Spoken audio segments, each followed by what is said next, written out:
সপ্তমী অষ্টমীতে তো বাড়িতে নিরামিষ খাওয়া হয়, তবে নবমীর দিন বাড়িতে মাংস টাংস খাওয়া যায়। তবে মুরগির মাংস না, মা ওই দুর্গাপূজার কোনোদিন মুরগির মাংস বাড়িতে করে না, খাসির মাংসটা করে, বাইরে গিয়ে আবার খাওয়া যায়। খাসির মাংস করলেও তো সপ্তমী অষ্টমীতে ষষ্ঠীতে করি না, নবমীর দিন করি। আসলে নবমীতে পাঁঠার মাংস করতে হয়, তো একদম ফ্রেশ পাঁঠার মাংস এখানে তেমন পাওয়া যায় না। এই যে বাজার থেকে আজকে খাসির মাংস নিয়ে আসছে, নবমী স্পেশাল খাসির মাংস করবো, আর সাথে করবো পরোটা। মাছ যেমন অনেকবার ধুতে হয়, মাংস তো অতবার ধুতে হয় না, তারপরেও খাসির মাংস একটা একটা করে লোমগুলো বাছতে হবে।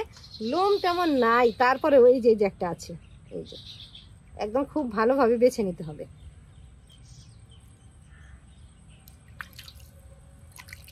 মাংসগুলো তো পরিষ্কার করে ধুয়ে নিলাম, এখনো তো সব মশলা বাটা হয় নাই, আদা রসুন পেঁয়াজ, তো যা যা মশলা আছে তা দিয়ে আগে মাংসটা মাখবো। আর আমার ঠাকুমা তো শুধুমাত্র মাংসে আদাটা শুকনা লঙ্কা বলে যা যা বেটে দিত ওগুলো বেটে দিত, তবে পেঁয়াজ রসুন কখনোই বেটে দিত না, এগুলো অমনি দিয়ে মাংসের সাথে মেখে নিত। বলতো খাসির মাংস রান্না করবো, অনেক জাল হবে, এই পেঁয়াজ রসুন গলেই যাবে।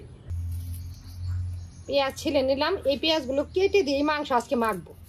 ফোড়নের মতো অত ঝুরি ঝুরি করে পলবো না, একটু বড় বড় করে কাটবো, মানে যেটা দিয়ে মাখবো। ফোড়নের পেঁয়াজ তো ওটা আলাদাভাবে কুচি করবো। আজকে আমি আমার ঠাকুমার মতো পেঁয়াজ রসুন এমন করে দিয়ে খাসি মাংস মাখবো। একটু ডুমু ডুমু করে পেঁয়াজ কেটে নিলাম, এই যে রসুনের কোয়াও ধুয়ে নিচ্ছি, এগুলো দিয়ে হলুদ গুঁড়া লঙ্কার গুঁড়া অল্প দিব।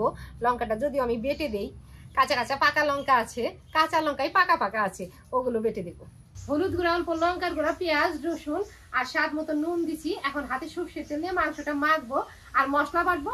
আর দেরি করবো না, এখন উনুন জ্বালিয়ে পেঁয়াজ কুচি ফোড়ন দিয়ে পেঁয়াজটা ভাজতে ভাজতে মাংসটা বসিয়ে দিব, আর এদিকে একটু মশলা বাটবো। হাতে সর্ষের তেল নিলাম, আজকে অবশ্য অল্প তেলই দিব। মাংসটা যে তেল, মাংসের মধ্যে প্রত্যেকটা পিস অর্ধেক তেল অর্ধেক মাংস। মাংসটা হাতে মেখে নিচ্ছি ভালো করে। অবশ্য আদা বাটা দিই নাই, একটু মাংসটা ছাড়া ছাড়া লাগছে। গুঁড়া মশলা আর পেঁয়াজ রসুন তো গোটা গোটাই দিচ্ছি।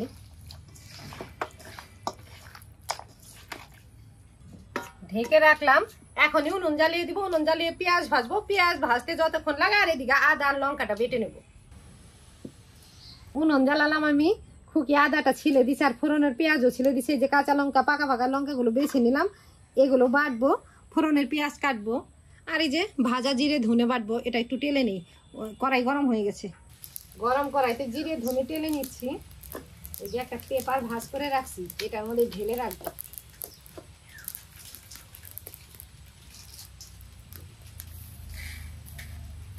আবারও উনুনে কড়াইটা বসাবো, লাকড়িটা ঠিক করে নিলাম, কড়াইটাও বসিয়ে দিলাম। পেঁয়াজটা কুচি করে নিচ্ছি, একবার আর কোথাও নামাবো না, কড়াইতেই দিব, আগে একটু দিয়েছি।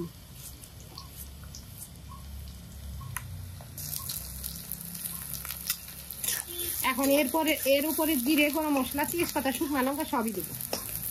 এখানে সবকিছু গুছিয়ে নিচ্ছি, তেজপাতা শুকনো লঙ্কা জিরে গরম মশলা, এটা পেঁয়াজের উপরে দিব।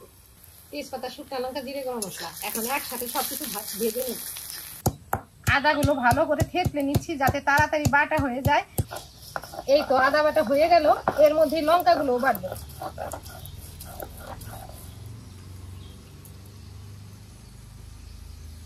আদা লঙ্কা বেটে নিলাম, এখন মাংসের উপরে দিয়ে নেড়ে চেড়ে ঢেকে দেব।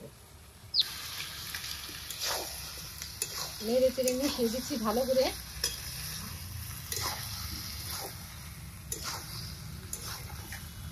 ছোট গামলা দিয়ে ঢেকে দিলাম যাতে ভাপে ভাবে ভালোভাবে সেদ্ধ হয়।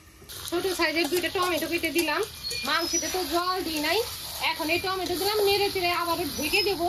টমেটো গলে এতেই মাংসটা ভালোভাবে কষানো হয়ে যাবে। আজকে তো মাটন কষা করবো, এটা আর আলু দেবো না, ঝোলও দেবো না, তবে ভালোভাবে সেদ্ধ হওয়ার জন্য তো কষানোর পরে অবশ্যই জল দিতে হবে। ভাজা জিরে ধনে পাটাতে নিচ্ছি, এখন বেটে নেই।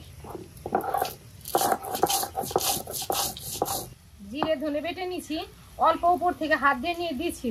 এখন এটুকু ধুয়ে পাকলে নিয়ে মাংসের উপরে দিয়ে দিই।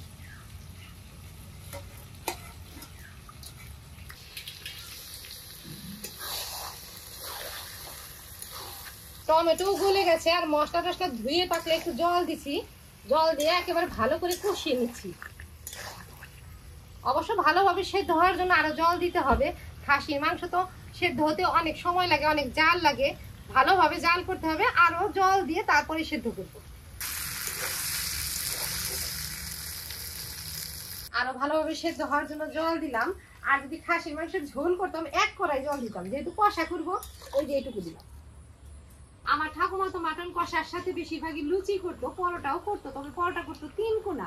আর এখন তো কত ডিজাইনের পরোটা হয়। তো যাই হোক, এই গামলাতে ময়দা নিচ্ছি। এখন এটা চিনি, তেল আর অল্প নুন দিয়ে হালকা গরম জল দিয়ে গোলাটা গুলে নেব। চিনি, তেল, নুন নিচ্ছি। এখন ময়দাটা ভালো করে মেখে নিই, তারপরে গরম জল দিব। এই যে ভালোভাবে ময়াম হয়ে গেছে, এই যে এখন দলাও পেকে গেছে।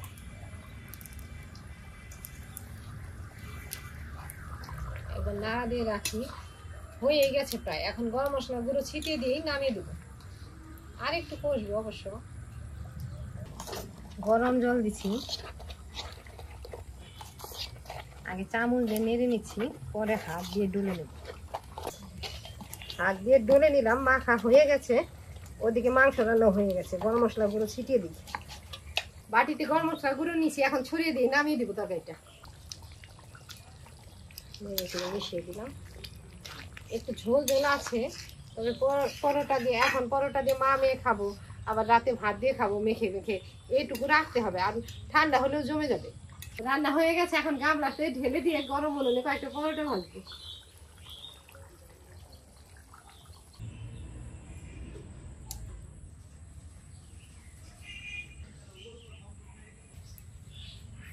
গোল গোল করে রাখছি, নিচ্ছি আগে।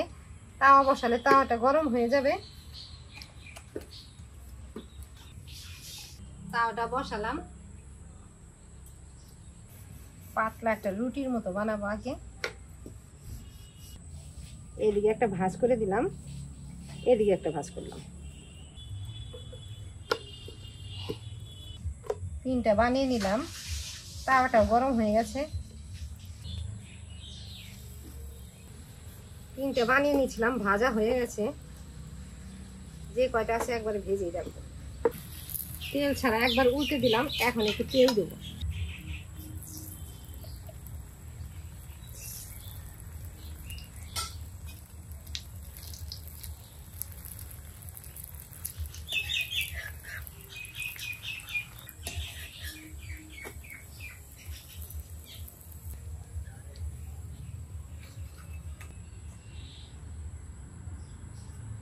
আজকে মা করছে মাটন কষা আর সাথে পরোটা যে কি নরম হয়েছে। নবমীর সকালে এরকম একটা জলখাবার হলে সেই হবে। হ্যাঁ, নবমীর সকালে আবার করে দিবে। তার জন্যই তো বললাম আবার যদি করে দাও। পূজা তো দেরি নাই, ওটাই হয়ে যাবে।